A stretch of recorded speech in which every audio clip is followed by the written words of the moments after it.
Hello friends, હું છું રૂપલ અને સાંભળો મારી આજની સ્ટોરી।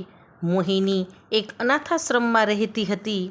મોહિની વહેલી સવારે ઉઠીને ગૃહમાતાને પગે લાગતી, અનાથાશ્રમના કમ્પાઉન્ડમાં ફૂલ ઝાડને પાણી પાતી, ભગવાનની પૂજા કરતી અને સૂર્યનારાયણને રોજ અર્ધ્ય કરતી। મોહિની ગૃહમાતાની લાડકી હતી। તેઓ મોહિનીને દીકરી માનતા, ભણવામાં પણ ખૂબ તેજસ્વી હતી। રાત્રે જમ્યા પછી આશ્રમની બધી છોકરીઓ હસી મજાક મસ્તી સૂવા માટે જતી, ત્યારે મોહિની ગૃહમાતા પાસે જઈને વાર્તા સાંભળતી, તેના પગ દબાવતી। ગૃહમાતા પણ તેની સાથે પ્રેમથી અવનવી વાતો કરતા। શાળામાંથી છૂટ્યા બાદ જ્યારે બીજી છોકરીઓ કહેતી કે ચાલો ઘરે જઈએ, ત્યારે મોહિનીના મનમાં પ્રશ્ન થતો કે ઘર કેવું હોય। એક દિવસ ગૃહમાતાને પૂછ્યું કે હે મેડમ, ઘર કોને કહેવાય? ત્યારે ગૃહમાતાએ તેની જિજ્ઞાસાને સંતોષવા માટે કહ્યું કે મોહિની બેટા, આ આશ્રમ તારું ઘર જ છે અને હું તારી માતા છું। પણ મોહિનીને આ વાતનો સંતોષ થયો નહીં અને મનમાં ઘૂમ્યા જ કરતું હતું કે ઘર કેવું હોય હે। અને મોહિની એક દિવસ પોતાની એક સહેલીના આગ્રહને વશ થઈ તેનું ઘર જોવા ગઈ। કેવું સરસ ઘર હતું! કલાત્મક ફર્નિચર અને ચીજ વસ્તુઓથી શોભતું દીવાનખાનું, કેવો સરસ બેડરૂમ, અભ્યાસ ખંડ, સ્નાનગૃહ, બધું જ અલગ અલગ, બધું જ સુંદર। મોહિનીએ આજે પહેલીવાર આવું ઘર જોયું હતું। તે રાત્રે પોતાના અનાથાશ્રમની 10 બાય 10ની રૂમમાં રહેતી 4 સહેલીઓની હાજરીમાં ધ્રુસકે ધ્રુસકે રડી પડી। અરે મારે તો મમ્મી પપ્પા ભાઈ બહેન સૂવા માટે અલગ રૂમ નહીં, ઘર વગર જીવવાનો પણ શું અર્થ? ધીરે ધીરે વર્ષો વીતતા ગયા। મોહિની 20 વર્ષની થઈ ગઈ, યૌવનમાં કદમ માંડ્યા। આજે તે ઉદાસ હતી કે મમ્મી પપ્પા ભાઈ બહેન હોય તો કેવું સારું, આ વિચાર તેનો કેળો નહોતા મૂકતા। હવે તો ગૃહમાતા મોહિનીનું દુઃખ સમજતા હતા, પણ તે બિચારા શું કરી શકે? મોહિનીનું મન મારવા આગળ અભ્યાસ માટે કોલેજ શરૂ કરાવી। મોહિની હોશિયાર તો એટલી હતી કે કોલેજમાં પણ તેજસ્વી વિદ્યાર્થીની તરીકે છવાઈ ગઈ હતી। કોલેજની દરેક એક્ટિવિટીમાં એ ભાગ લેતી, ઇનામ જીતતી અને શિલ્ડ મેળવતી। કોલેજમાંથી છૂટીને અનાથાશ્રમમાં જવું હવે તેને ગમતું નથી, એટલે કોઈ વૃક્ષ નીચે એકલી બેસી રહેતી। મોહિનીની એકાંત પ્રિયતા તેના જ કોલેજના માધવ માટે આકર્ષણનું કારણ બની અને બંનેની દોસ્તી શરૂ થઈ। માધવ સ્વભાવે બોલકો અને છતાં તેને કોઈ વાતનો ઘમંડ નહોતો। તે એકદમ શ્રીમંત પરિવારનો દીકરો હતો, ગરીબ લોકોને પણ તે મદદ કરતો। તેણે મોહિનીને પણ આર્થિક મદદ કરવા કોશિશ કરી હતી, પણ મોહિની સ્વમાની હતી, તે મદદનો અસ્વીકાર કરતી અને મોહિની સમજાવતી કે માધવ, તું બધાને મદદ કરસ પણ તારા પપ્પાની સંપત્તિમાંથી કરસ, તારી મહેનતની કમાણીમાંથી તું મને મદદ કરીશ ત્યારે હું જરૂર સ્વીકારીશ। માધવ આ વાત સાથે સંમત નહોતો। તેણે કહ્યું, મોહિની, જે મારા પિતાજીનું છે એ બધું મારું જ તો છે, એમાંથી હું કોઈને મદદ કરું એમાં ખોટું શું છે? 10 પેઢી સુધી ખૂટે નહીં એટલી સંપત્તિ હું ધરાવું છું, તો મારે બીજી કમાણી કરવાની જરૂર શી છે?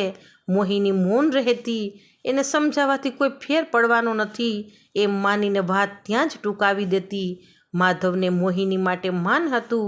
મોહિની અનાથાશ્રમમાં રહે છે તેનાથી માધવને કોઈ ફરક પડતો નહોતો, તેને મન મોહિની મહત્વની હતી। માધવે મોહિનીને નોકરી અપાવી।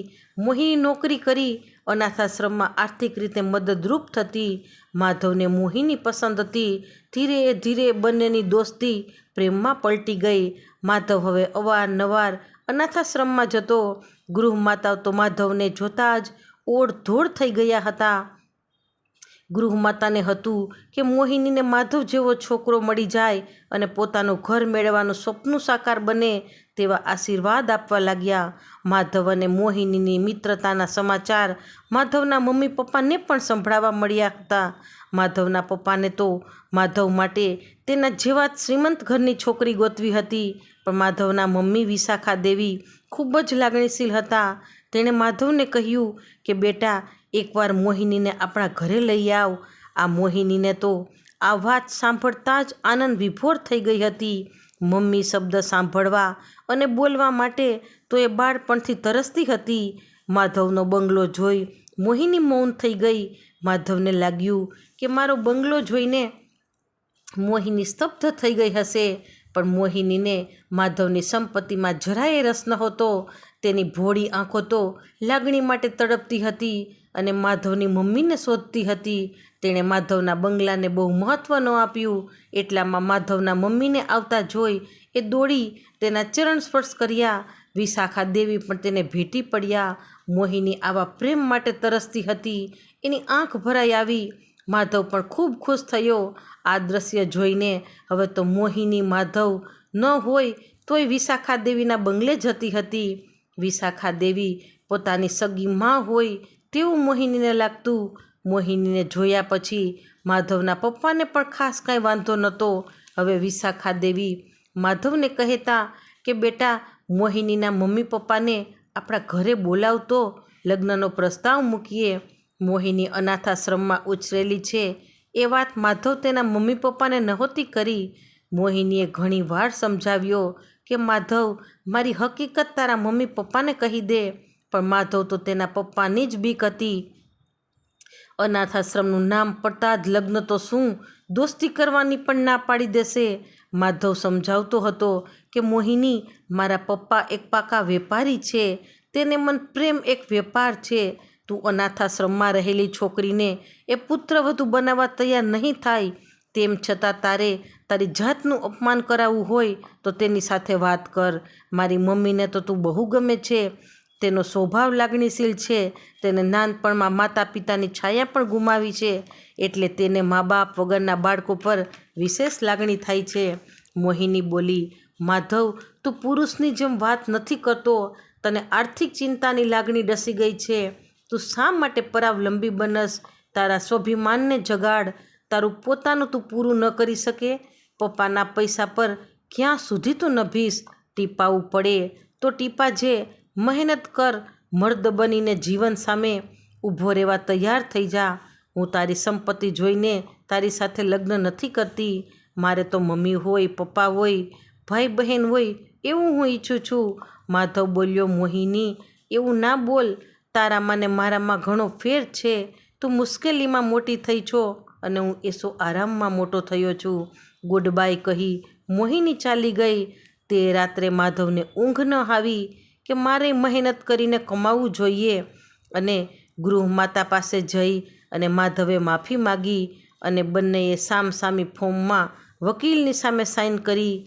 આશ્રમની આજે દરેક દીકરીઓએ તાળીના ગડગડાટથી આ યુગલને વધાવી લીધું. તો ફ્રેન્ડ્સ, જો આ સ્ટોરી ગમે તો like, share and subscribe. Thanks for watching.